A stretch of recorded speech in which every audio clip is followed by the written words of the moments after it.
Merhaba arkadaşlar, kanalıma hoş geldiniz. Sevimli oyuncularımız Can Yaman ve Demet Özdemir'den yeni videolar bugün sizler için hazırladık. Demet Özdemir sana bir sır vereceğim. Kurt Seyit, Şura ve Çilek Kokusu dizisinde rol almış ve herkes tarafından çok beğenilmiştir.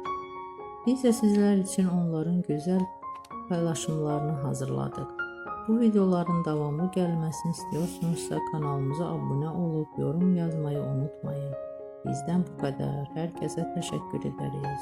Hoşça kalın.